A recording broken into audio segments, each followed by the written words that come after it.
Hello everyone, I welcome you all to Sleepy Classes. ये video किन के लिए रेलिवेंट होने वाला है? For the ones who are preparing for UPSC EPFO exam which is scheduled on May 2021. आज की क्लास में हम क्या समझेंगे? We will be understanding the financial statements of companies as per Companies Act 2013. Okay. तो आज का कंटेंट लेआउट क्या है? आज के पूरी वीडियो में हम क्या क्या समझेंगे? We will be understanding the meaning of financial statements, होती क्या है उसके features, what are its contents, and we will be discussing it as per section 240 of Companies Act 2013. ठीक है, उसके ऑब्जेक्टिव्स क्या हैं फाइनेंशियल स्टेटमेंट्स के, क्या चीज़ें हैं ज़रूरी ध्यान में रखने के लिए जब इनको बनाना है, उसके बाद कौन कौन लोग इनको एक्चुअल में यूज़ करते हैं, यूजर्स ऑफ फाइनेंशियल स्टेटमेंट्स, क्या इसकी कोई लिमिटेशंस हैं, अगर हाँ तो वो कौन सी हैं वो भी पढ़ेंगे, और इनके साथ साथ कुछ प्रैक्टिस क्वेश्चंस करेंगे जिससे आपको कंटेंट और अच्छे से समझ आए। तो शुरुआत करते हैं मीनिंग ऑफ फाइनेंशियल स्टेटमेंट से। लेकिन मतलब को पढ़ने से पहले हम एक बारी कंपोनेंट्स ऑफ अकाउंटिंग समझ लेते हैं।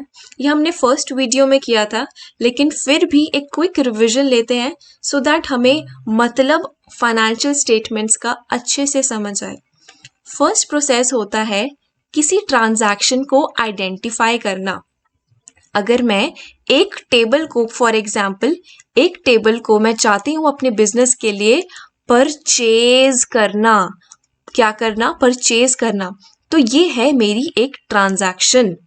दूसरा स्टेप आता है you need to measure the transaction in terms of money. मैंने एक टेबल परचेज किया, कितने का, 1000 रुपए का, तो इसको मैंने मनी में मेजर कर दिया। अब बात आती है क्या मैंने अपनी ट्रांजैक्शन को कहीं रिकॉर्ड किया? हम कहाँ रिकॉर्ड करते हैं? हर ट्रांजैक्शन को रिकॉर्ड करना ज़रूरी है, चाहे वो कितनी छोटी ही क्यों ना हो। कहाँ रिकॉर्ड करेंगे? जर्नल में।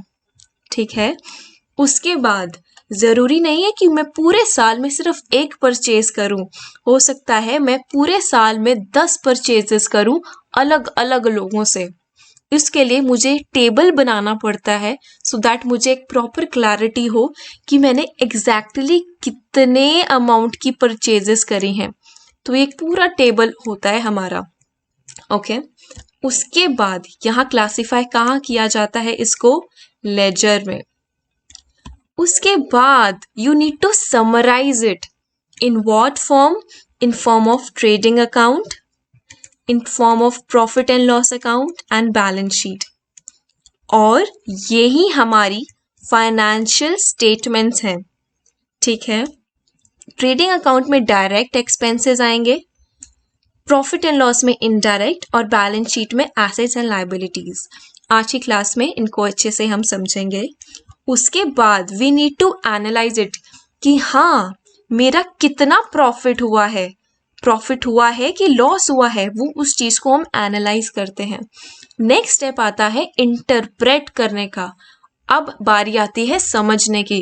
पिछले साल मेरी ऑर्गेनाइजेशन ने 1 लाख का प्रॉफिट कमाया, इस साल मेरा 2 लाख का लॉस हो गया, ऐसा क्या हुआ है? उस पूरी चीज़ को हम अच्छे से इंटरप्रेट करेंगे, समझेंगे। लास्ट में हमारा प्रोसेस होता है कम्युनिकेट करने का। अब आप जितनी फाइनेंशियल स्टेटमेंट्स बनाते हैं you need to communicate it to the users. So this is the last step and these are the basic components of accounting. ठीक है, आज का हमारा फोकस इस पे रहेगा, फाइनेंशियल स्टेटमेंट्स पे। तो चलिए शुरू करते हैं मीनिंग के साथ। What is the meaning of financial statements? And this meaning is as per section 129 of Companies Act 2013. चलिए मतलब समझते हैं। Financial statements are summarized statements. Summarized का क्या मतलब है? बहुत ही ब्रीफ फॉर्म में, बहुत ही संक्षेप रूप में जो स्टेटमेंट्स होती हैं of what? Of accounting data which is produced at the end of accounting process। by an enterprise through which it communicates the accounting information to the internal users, which is the management, and the external users. अब financial statements वो statements हैं summarised form में जो कब बनाई जाती हैं, end of the process of accounting, last में बनाई जाती हैं. ये वो स्टेटमेंट्स हैं जो लास्ट में बनाई जाती हैं, सो दैट जितनी भी इंफॉर्मेशन है मेरी कंपनी की वो मैं कम्युनिकेट कर पाऊँ यूजर्स के साथ. अब यहाँ हमें पता चला है यूजर्स दो तरह के होते हैं, या तो इंटरनल यूजर्स या एक्सटर्नल यूजर्स. अब एक एग्जाम्पल देखते हैं. आप चाहते हैं कि आप रिलायंस में फॉर एग्जाम्पल इन्वेस्ट करें, लेकिन आप इन्वेस्ट करने से पहले ये ज़रूर जानना चाहेंगे कि क्या प्रॉफिट हुआ है कंपनी को पिछले साल, कितने प्रॉफिट्स हो रहे हैं कंपनी को पिछले सालों में, क्या है उसके फ्यूचर प्लान्स. ये जो सारी इम्पॉर्टेंट इंफॉर्मेशन होती है ये हमारी फाइनेंशियल स्टेटमेंट्स में प्रेजेंट होती है. That is why it is important to prepare financial statements. अब और बात करते हैं इसके बारे में. These are prepared following the accounting concepts and principles. ये भी हमने पूरा टॉपिक बहुत अच्छे से प्रीवियस क्लासेस में करा है, अगर आपने नहीं देखा ज़रूर देख लीजिए. Financial statements are historical in nature. मतलब आज डेट है for example 3 January.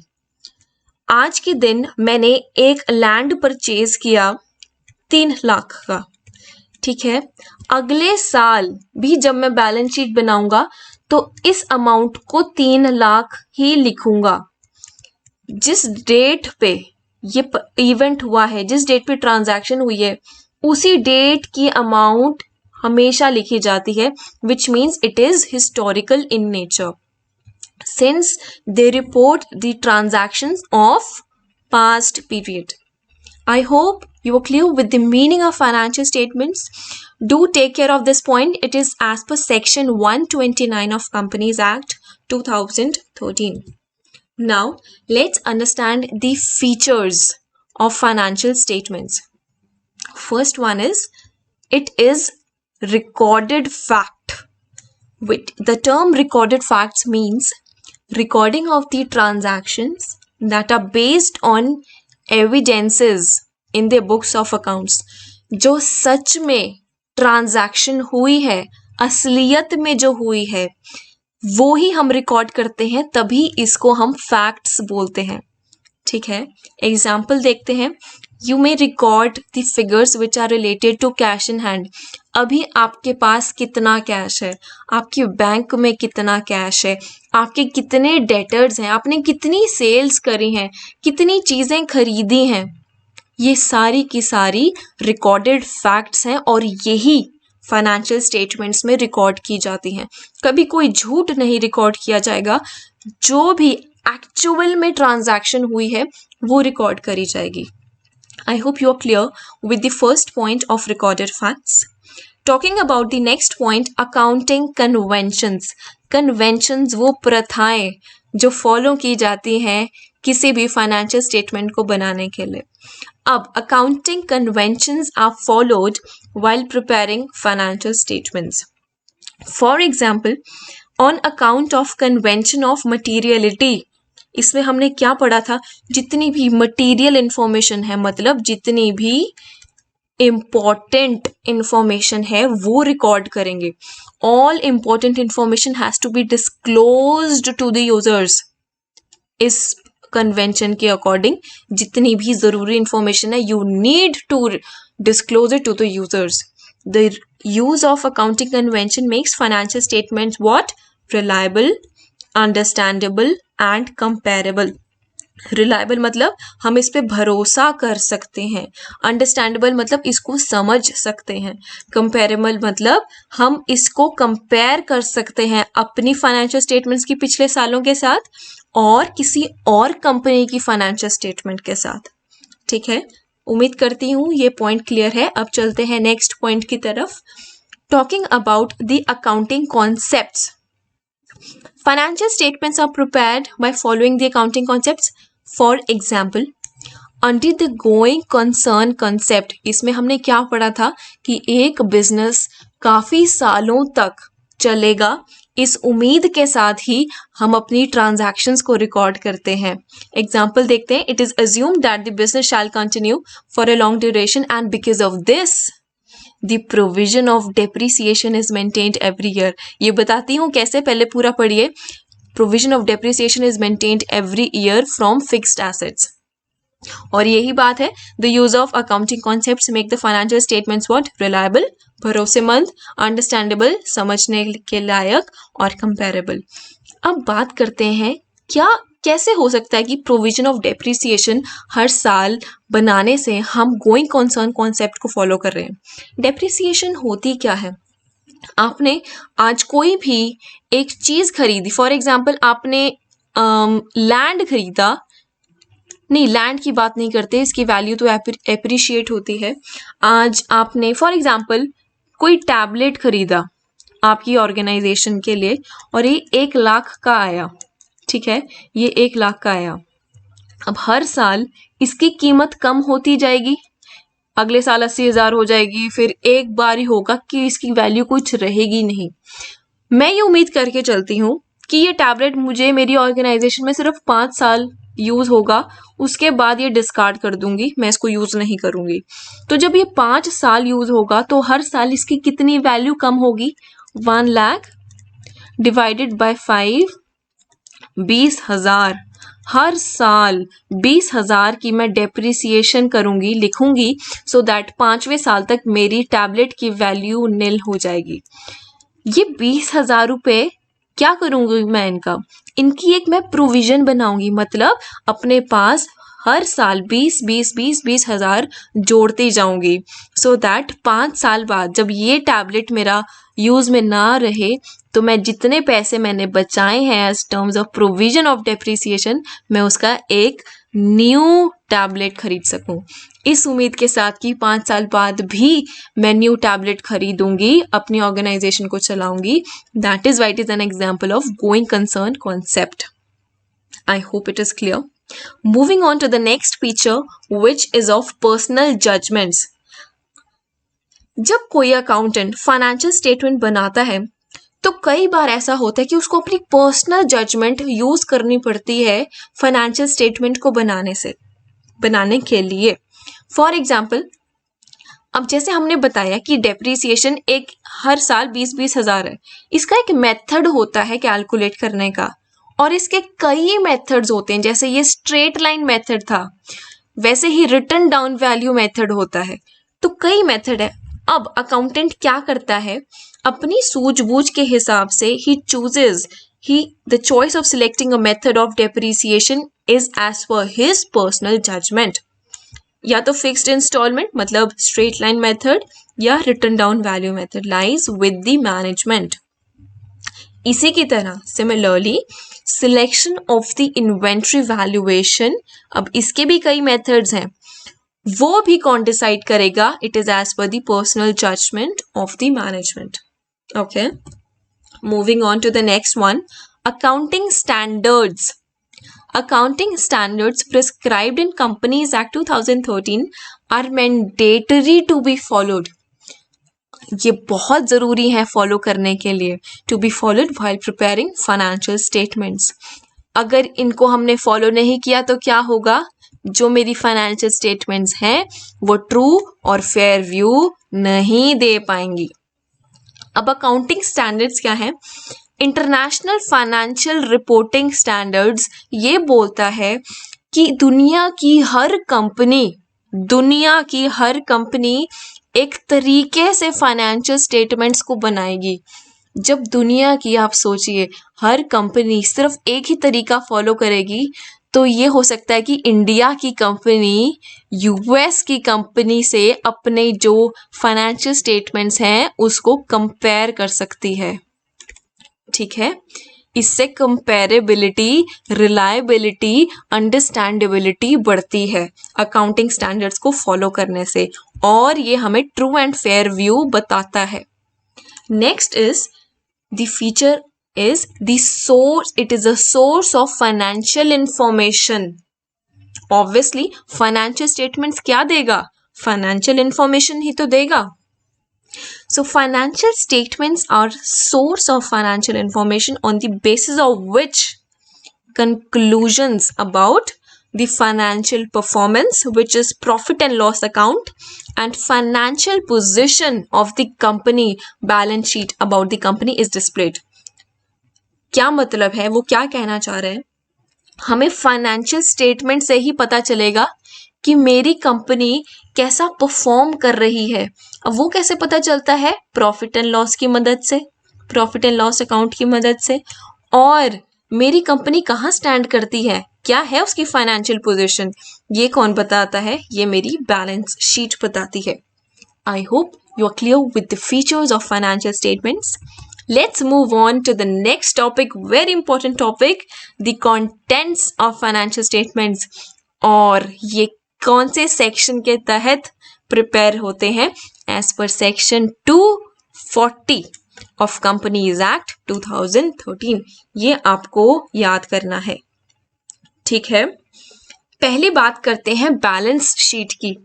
Balance sheet का फॉर्मेट स्केड्यूल 3 पार्ट 1 के तहत प्रिपेयर होता है. Statement of profit and loss schedule 3 part 2 के तहत प्रिपेयर होता है. Cash flow statement is as per accounting standard 3. हमने पिछले स्लाइड में पढ़ा अकाउंटिंग स्टैंडर्ड्स के बारे में, और काफ़ी स्टैंडर्ड्स होते हैं 1 2 3 4. ये अकाउंटिंग स्टैंडर्ड 3 के तहत प्रिपेयर होता है. Now there is another statement which is statement of changes in equity. हर एक चीज को अच्छे से पढ़ेंगे, पेशेंस रखिए. And last is notes to the accounts. Okay, अब आपको मैं यहाँ पे एक चीज क्लियर करना चाहती हूँ. जो कंटेंट होता है वो प्रिपेयर होता है सेक्शन 240 के अकॉर्डिंग, और इनका जो कंटेंट है, ये 5 कंटेंट्स हैं इनके. ठीक है, अब इनका कोई स्पेसिफिक फॉर्मेट होता है. ये जो फॉर्मेट है वो प्रिपेयर होता है स्केड्यूल 3 के तहत. Okay, let's move on and understand that what is balance sheet. इसका फॉर्मेट कौन से स्केड्यूल के अकॉर्डिंग प्रिपेयर होता है? स्केड्यूल 3 के पार्ट 1, क्योंकि पार्ट 2 में statement of profit and loss है, तो पार्ट 1 में है बैलेंस शीट. क्या होती है समझते हैं. It is a part of financial statements. ठीक है, पार्ट है, हमें पता है. And it includes all assets, liabilities and equity of the company. Assets क्या होते हैं? आप अपने घर की बात करिए या अपनी पर्सनल लाइफ की बात करिए, दैट आपके पास कौन कौन से एसेट्स हैं. आपकी कार हो सकती है, ठीक है, आपका मोबाइल हो सकता है, आपका घर हो सकता है. ये सारे आपके एसेट्स हैं जो आपकी वैल्यू को बढ़ाते हैं, विच यू ओन. ठीक है, और अब बात करते हैं लायबिलिटीज की. हो सकता है आपने किसी से लोन ले रखा हो. लायबिलिटी वो होती है जो आप किसी को दोगे बाद में, which you owe to someone. ठीक है, एंड इक्विटी, बिजनेस को चलाने के लिए उसको पैसा चाहिए, ये सबको पता है.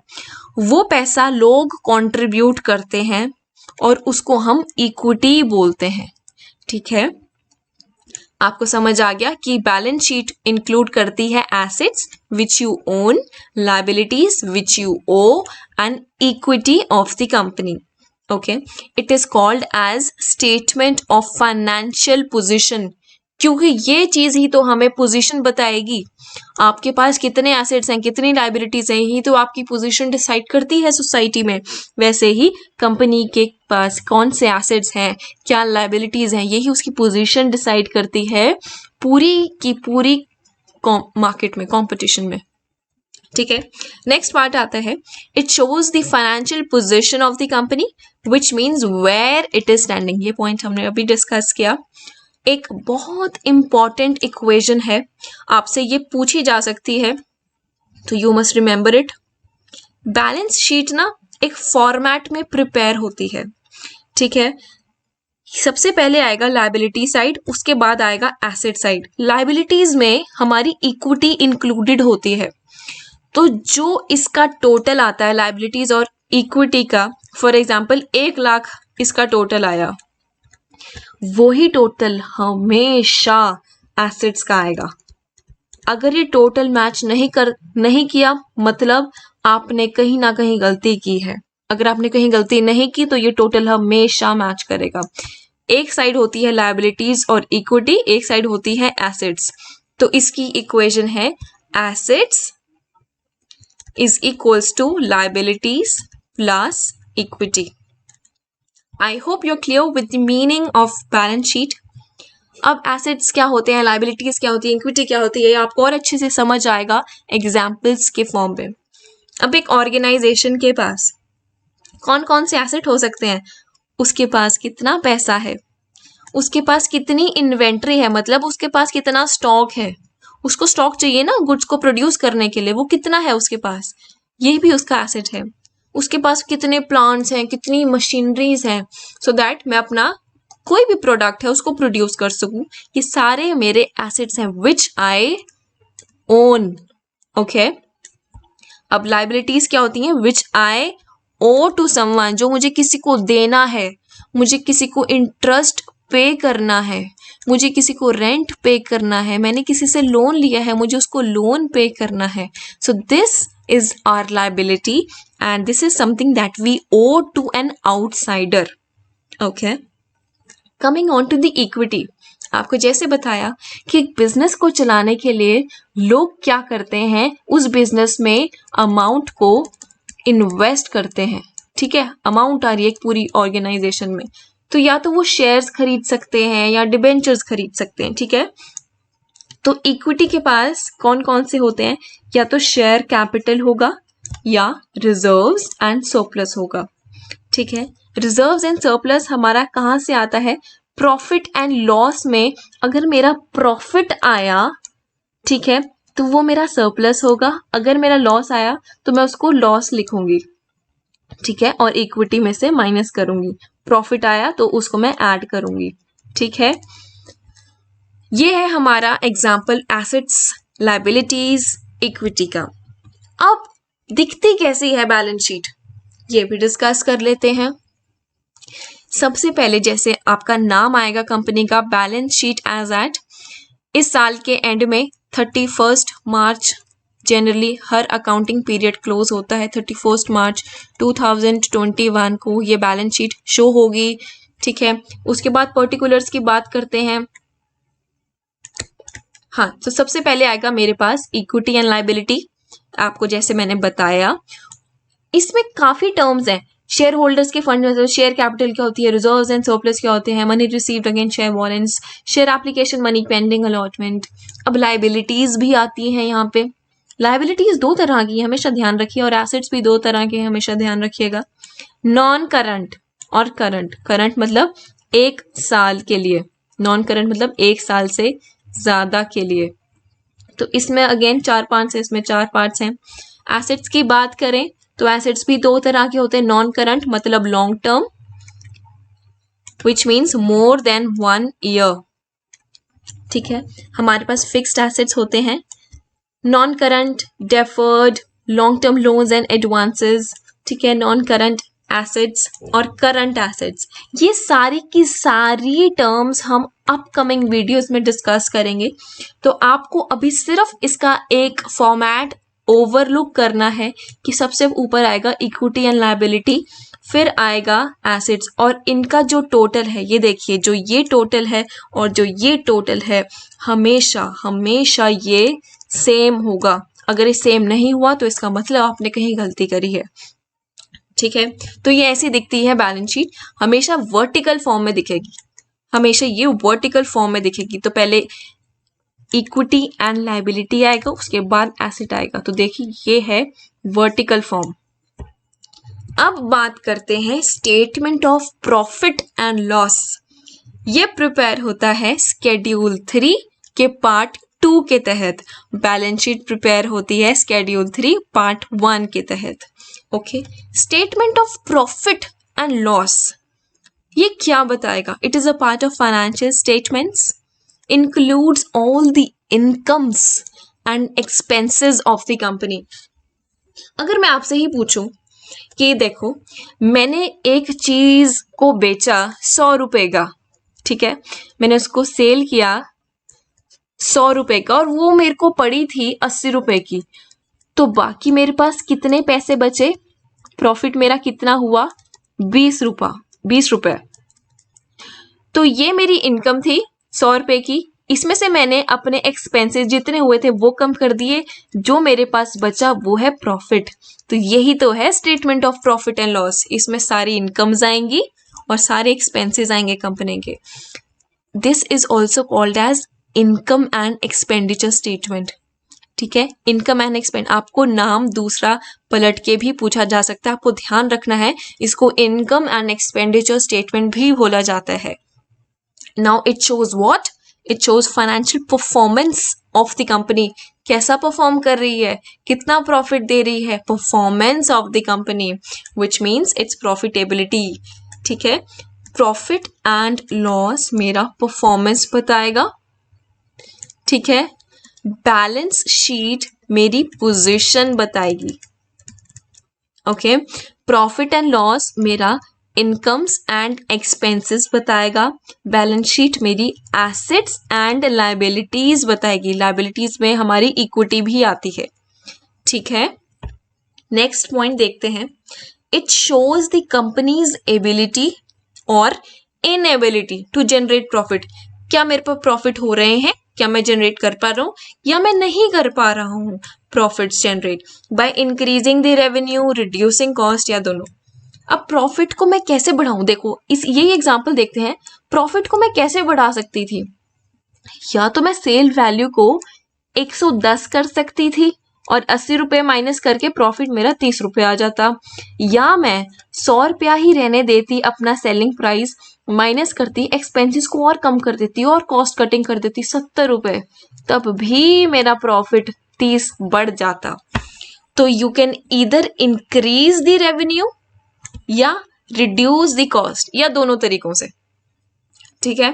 So this is our statement of profit and loss. Example देखते हैं। अब इनकम क्या है, एग्जाम्पल इनकम का, कोई मेरा इंटरेस्ट आ रहा है मुझे मेरी ऑर्गेनाइजेशन में, ठीक है। फॉर एग्जाम्पल मैंने किसी को लोन दे दिया, अब किसी को लोन दिया वो तो पहले एक लोन की अमाउंट चुकाएगा, साथ में वो इंटरेस्ट भी तो देगा मुझे, तो जो इंटरेस्ट मैं रिसीव कर रहा हूँ वो मेरी इनकम बन जाएगी। जो मैं रेंट रिसीव कर रहा हूँ, अगर मैंने किसी चीज को कोई रेंट मतलब अपना कोई लैंड दिया है, ठीक है, आप रेंट पे रह लीजिए, तो हर महीने वो मुझे रेंट भी तो देगा, तो rent received is also my income. बात करते हैं एक्सपेंसेस की, कौन से खर्चे हैं मेरे ऑर्गेनाइजेशन की। अगर मैं किसी को इंटरेस्ट दे रहा हूँ, मैंने किसी से लोन लिया, मैं उसको इंटरेस्ट दे रहा हूँ, तो वो आएगा एक्सपेंस। मैं अपने एम्प्लॉयज को हर महीने सैलरी देता हूँ, वो भी मेरा एक्सपेंस है, ठीक है। अब ये एग्जाम्पल हो गए, हमने समझ लिया statement of profit and loss. अब दिखाओ कि ये दिखती कैसी है। Statement of profit and loss, again it is in a vertical position, vertical format, कैसे वो भी देखते हैं। सबसे पहले रेवेन्यू फ्रॉम ऑपरेशंस, ये होती है हमारी सेल्स, ठीक है। ये इस साल की फिगर्स को लिखेंगे, ये पिछले साल की फिगर्स को हम यहाँ लिखेंगे, सो दैट हम कंपेयर कर सके, अच्छा पिछले साल इतना हुआ और इस साल हमें इतना प्रॉफिट या लॉस हुआ है, ठीक है। ये कंपैरिजन के लिए होती है। और भी कोई इनकम है जैसे इंटरेस्ट इनकम, रेंटल इनकम, ठीक है, या अदर इनकम में ये सब होगा। उसके बाद ये टोटल करेंगे।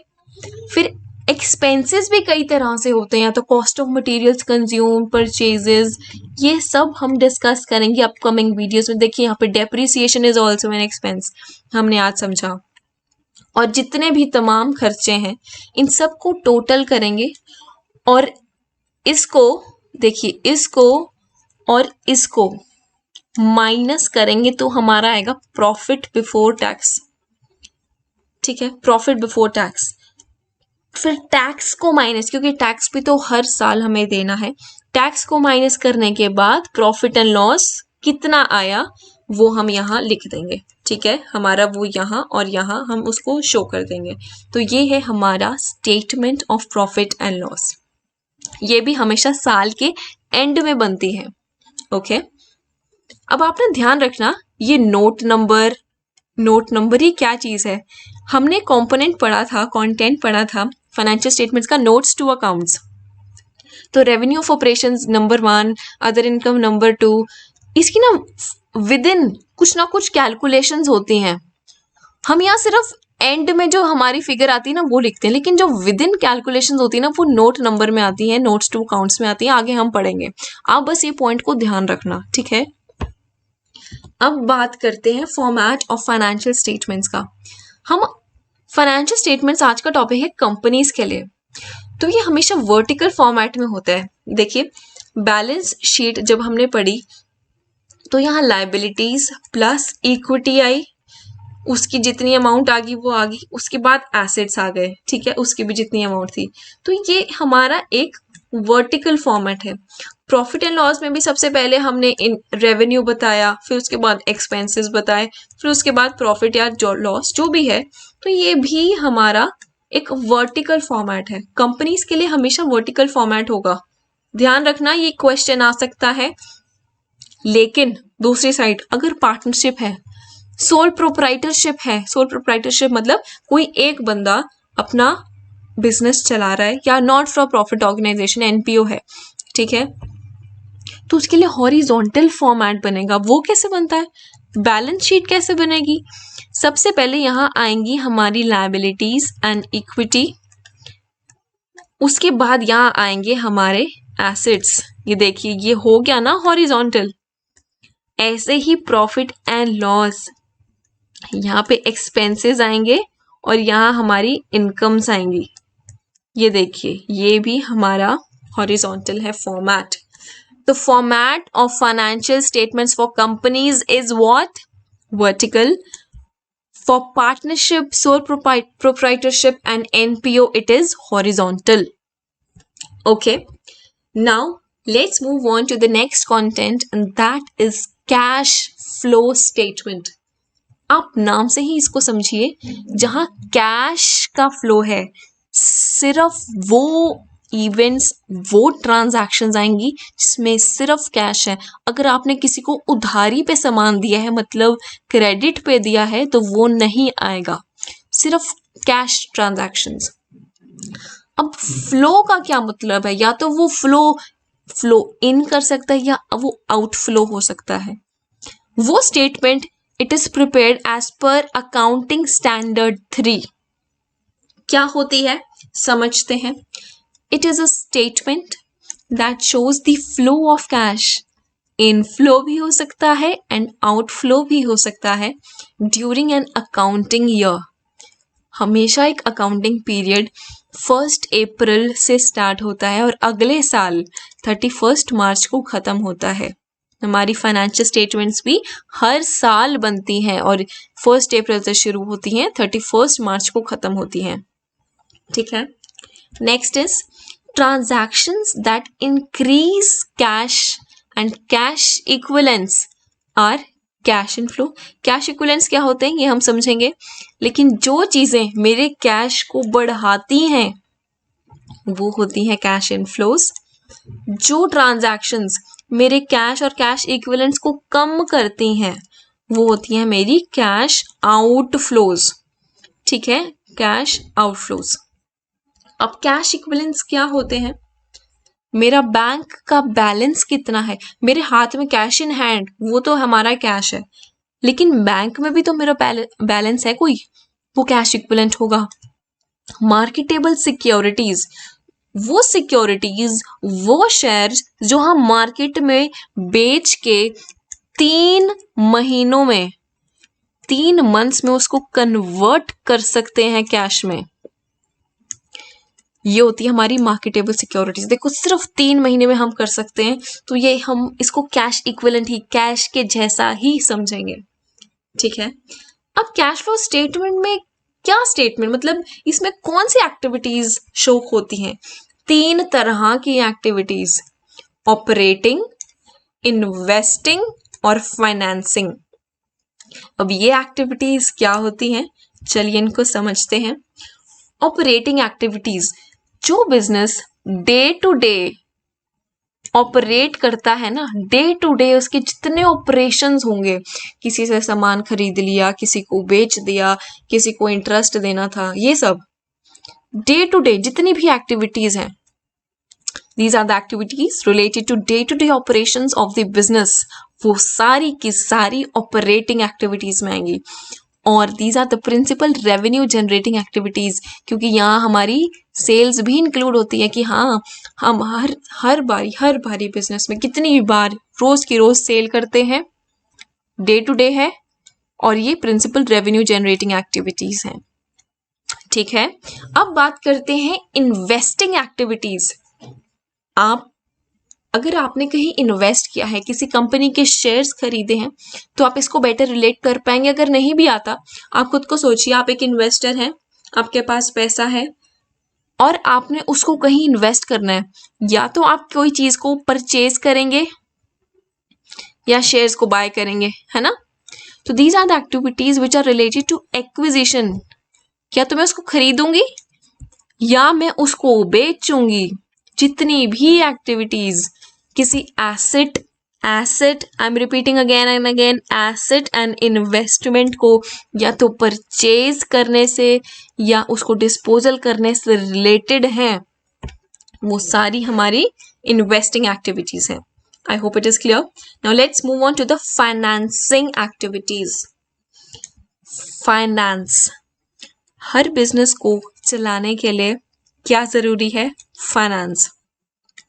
अब कई होते हैं लोग जो उस ऑर्गेनाइजेशन में पैसा लगाते हैं, कंट्रीब्यूट करते हैं, जिनको हम शेयर होल्डर्स भी बोलते हैं। या तो वो इक्विटी शेयर्स लेंगे, मतलब कंपनी की ओनरशिप लेंगे, या वो प्रेफरेंस शेयर्स कहेंगे, कहते हैं हाँ हमें ओनरशिप ना दो, हमें बस ये है कि हमें डिविडेंड टाइम से दे देना, या मैं उसके डिबेंचर्स लूंगा। ठीक है, डिबेंचर्स मतलब चाहे प्रॉफिट या लॉस, मुझे मेरा इंटरेस्ट हमेशा मिलना चाहिए। तो ये कुछ तरह के होते हैं हमारे शेयर होल्डर्स। मैं आपको सिर्फ मोटा मोटा बता रही हूँ। ये उस बिजनेस में पैसा कंट्रीब्यूट करते हैं so that a business can either purchase the assets और can use that amount in operating activities. यहाँ पे जितना पैसा आएगा फाइनेंसिंग एक्टिविटीज में, वो या तो यहाँ जाएगा इन्वेस्टिंग में या वो ऑपरेटिंग में जाएगा। अब क्या होती है financing activities? These activities result in change in size and composition of owners capital। ठीक है, ये हमने पढ़ा। Preference shares and borrowings of the company। मान लीजिए आपकी इस साल नहीं, पिछले साल आपकी इक्विटी थी 1,00,000 रुपया। एक इन्वेस्टर आया, उसने कहा कि हाँ मैं 30,000 रुपए के शेयर्स लेना चाहता हूँ, मैं 30,000 रुपए कॉन्ट्रीब्यूट करूंगा, तो ये ऐड हो जाएगा। तो अब मेरी इक्विटी इस साल 1,30,000 रुपए होगी। ऐसे ही कुछ लोग होंगे जो हम कहेंगे कि हाँ हमने पहले आपकी ऑर्गेनाइजेशन में पैसा लगाया, हम वो शेयर्स को बेचना चाहते हैं, तो वो चीज माइनस हो जाएगी। 20,000 के शेयर्स थे, वो माइनस कर दिए, तो एज ए रिजल्ट कितना बचा हमारे पास? 1,10,000। तो ऐसे ही जो चेंज करता है कॉम्पोजिशन ऑफ इक्विटी, जौन सी एक्टिविटीज होती हैं, वो कहाँ आती हैं? हमारी फाइनेंसिंग में, financing activities. I hope it is clear. Now let's look at the examples कि ऑपरेटिंग एक्टिविटीज में कैसी एग्जैक्टली कौन सी एक्टिविटीज आती हैं। कैश में सेल किया, हमेशा कैश को ही हम क्यों ले रहे हैं? Because it is cash flow statement. Cash sales हो गई, कैश परचेजेस हो गई, या किसी को कैश दिया अपने क्रेडिटर्स को, हाँ फाइनली फुल सेटलमेंट कर ली, तो जब उनको लास्ट में कैश दिया तो वो एक्टिविटी भी हमारी ऑपरेटिंग में जाएगी। अब बात करते हैं इन्वेस्टिंग एक्टिविटीज की। कहीं आपने इन्वेस्ट किया, या तो आपने परचेज किया फिक्स्ड एसेट्स, या आपने इन्वेस्टमेंट्स को परचेज किया, ठीक है, या आपने इनको सेल कर दिया, या जब आप इंटरेस्ट रिसीव करते हैं, आपने कहीं इन्वेस्ट किया तो वो आपको इंटरेस्ट भी तो देगा हर साल या हर महीने, जो भी उनकी पॉलिसी है। तो जो इंटरेस्ट रिसीव होता है इन्वेस्टमेंट से, फिक्स्ड एसेट से, वो भी हमारा इन्वेस्टिंग एक्टिविटीज में आता है। अब बात करते हैं फाइनेंसिंग एक्टिविटीज की। यहाँ पे जब आप शेयर्स को इशू करते हैं, ठीक है, जब आपकी फाइनेंसिंग एक्टिविटीज बढ़ती हैं, डिबेंचर्स को इशू करते हैं, जब भी आपकी अमाउंट बढ़ेगी, इससे रिडेम्पशन मतलब वापस कर दिया। किसी पर्सन ए ने आपके ऑर्गेनाइजेशन में 1 लाख कंट्रीब्यूट किया था, अब आप उसको वो वापस कर रहे हो, तो मतलब आपकी टोटल में से ये चीज माइनस हो जाएगी। या जब आप वापस करते हैं किसी को इंटरेस्ट या डिविडेंड पे करते हैं तो वो भी माइनस होगा। तो ये है हमारे कुछ एग्जांपल्स ऑपरेटिंग के, इन्वेस्टिंग के और फाइनेंसिंग एक्टिविटीज किसके, cash flow statement which is prepared as per accounting standard 3। Okay, अब बात आती है next content of financial statement की। This is the fourth one, it is the statement of changes in equity. देखिए, equity and liabilities, ये ना balance sheet है 2 साल की। एक साल में इक्विटी थी मेरी 20, ठीक है, और दूसरे साल मेरी इक्विटी हो गई 30। बाकी मैंने आपको बताया इक्विटी लायबिलिटीज की जितना टोटल है उतना ही एसेट्स का टोटल आएगा। यहां पर भी सेम केस है। ओके, अब ध्यान यहां लगाते हैं हम, इक्विटी मेरी 2019 में थी 20, 2020 में मेरी हो गई 30। तो ऐसा क्या हुआ जो ये 10 से बढ़ गई? तो ऐसी जितनी भी ट्रांजैक्शंस हैं जो बताती हैं changes in equity, that is a statement and it is called a statement of changes in equity. Okay, अब देखते हैं, अब इक्विटी में कौन कौन सी चीजें आती हैं। Equity includes a companies share capital first, ठीक है, लोगों ने जितना अमाउंट कंट्रीब्यूट किया है वो शेयर कैपिटल है, पहला कंपोनेंट ये है। दूसरा है जितने भी एक्यूमुलेटेड रिजर्व्स हैं, ठीक है, रिजर्व्स एंड सरप्लस, ये सेकंड कंपोनेंट है। सरप्लस कहाँ से आता है हमारा, हमने पढ़ा था statement of profit and loss से। और जितने भी रिजर्व्स अगर मैंने कोई भी बनाए हैं तो वो भी मेरी इक्विटी का ही पार्ट होंगे। और थर्ड कंपोनेंट है रिटेन्ड अर्निंग्स। रिटेन्ड अर्निंग्स क्या होती है? रिटेन्ड मतलब बची कुची, जितने भी ऑर्गेनाइजेशन के एक्सपेंसेस होते हैं, सब एक्सपेंसेस देने के बाद जो मेरा पैसा बचा वो होता है मेरा रिटेन्ड अर्निंग्स, वो लास्ट में इक्विटी को ही जाता है। तो this is the third component of the statement of changes in equity, और ये इक्विटी के 3 कंपोनेंट्स हैं, ठीक है। अब क्या होता है इस स्टेटमेंट में कि आपकी ओपनिंग बैलेंस होगा इक्विटी का, जैसे पिछले साल 2019 में था 20 रुपया। अब उसके बाद 30 रुपया कैसे बना लास्ट तक, कोई ना कोई या तो मेरी नेट इनकम हुई होगी जो मैंने ऐड किया होगा, या कोई डिविडेंड होगा जो मैंने देना होगा, डिविडेंड हमेशा माइनस होगा, या और भी कुछ छोटे मोटे चेंजेस होंगे, या तो वो प्लस होगा या माइनस होगा।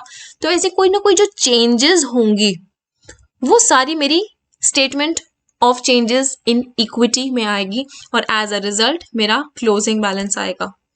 आपको एक सैंपल फॉर्मेट दिखाती हूं, आपको और अच्छे से समझ आएगा। देखिए, हमने पढ़ा है कि जो मेरा इक्विटी होता है that comprises of share capital, ठीक है, रिटेन्ड अर्निंग्स और रिवैल्यूएशन सरप्लस और रिजर्व्स। तो ये होती है हमारी टोटल इक्विटी।